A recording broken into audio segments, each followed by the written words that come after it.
My reading, Genesis 22.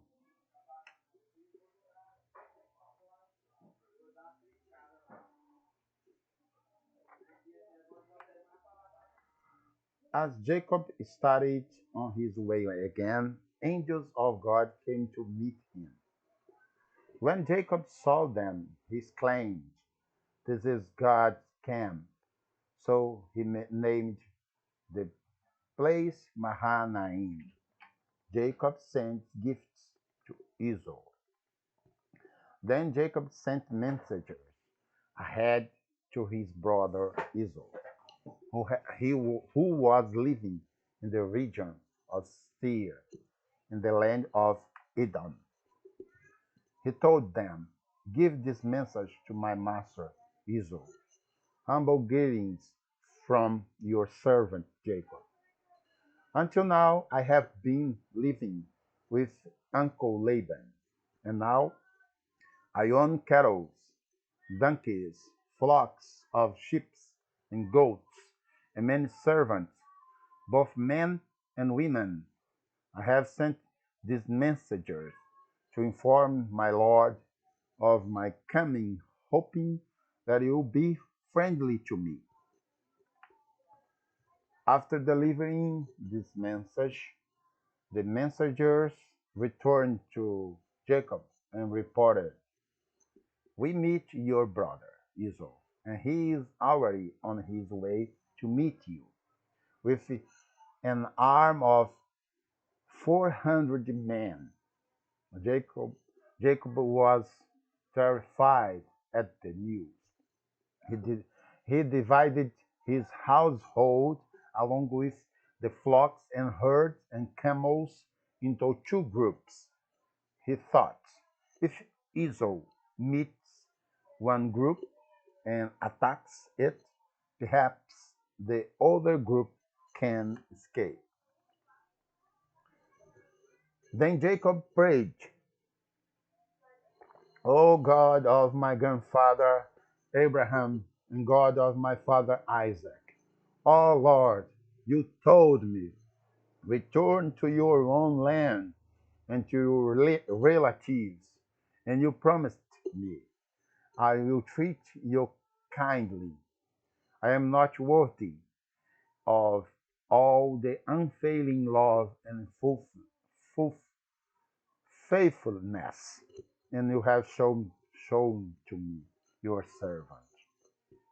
When I left home and crossed the Jordan River, I owned nothing except a walking stick.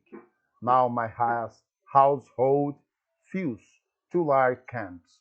O Lord, please rescue me from the hand of my brother Esau. I am afraid that he's coming to attack me, along with my wives and children.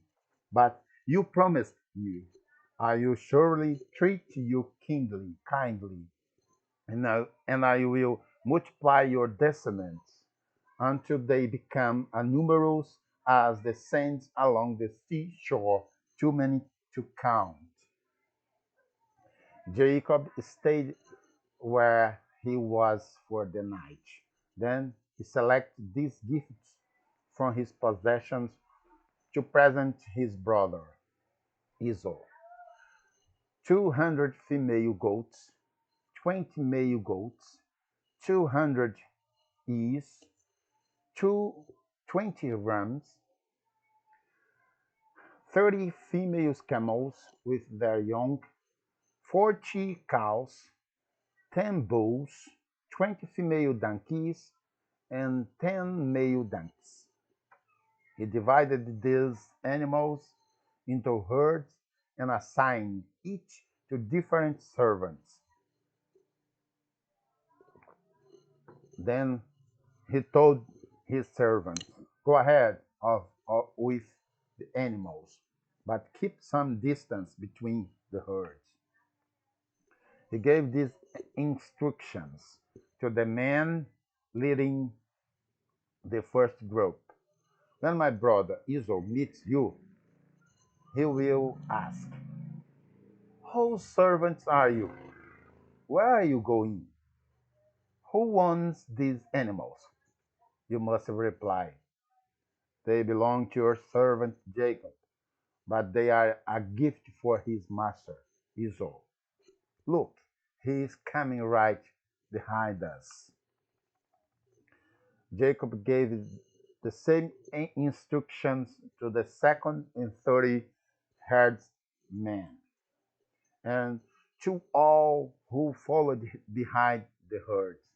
You must say the same thing to Esau when you meet him, and be sure to say, look, your servant Jacob is right behind us. Jacob thought, I will try to appease him by sending gifts ahead of me. When I see him in person, perhaps he'll be friendly to me. So the gifts were sent on ahead, while Jacob himself spent that night in the camp. Jacob wrestles with God. Jacob wrestles with God. During the night, Jacob got up and took his two wives, his two servant wives, his 11 sons, and crossed the Jabbok River with them. After taking them to the other side, he sent over all his possessions. This left Jacob all alone in the camp, and a man came and wrestled with him until the dawn began to break. When the man saw that he would not win the match, he touched Jacob's hip and wrenched it out of its socket. Then the man said, let me go, for the dawn is breaking. Dawn is breaking. But Jacob said, I will not let you go unless you bless me. What is your name? The man asked. He replied, Jacob. Your name, you, you know, your name will no longer be Jacob. The man told him, from now on you will be called Israel, because you have fought with God and with men and have won. Please tell me your name, Jacob said. Why do you want to know my name? The man replied. Then blessed Jacob there. Jacob named the place Peniel, which means face of God. For he said, I have seen God face to face, yet my life has been spared. The sun was rising, and Jacob left Peniel, and he was limping because of the injury to his hip. Even today, the people of Israel don't eat the tendon near the hip socket because of what happened that night when the man strained the tendon of Jacob's hips.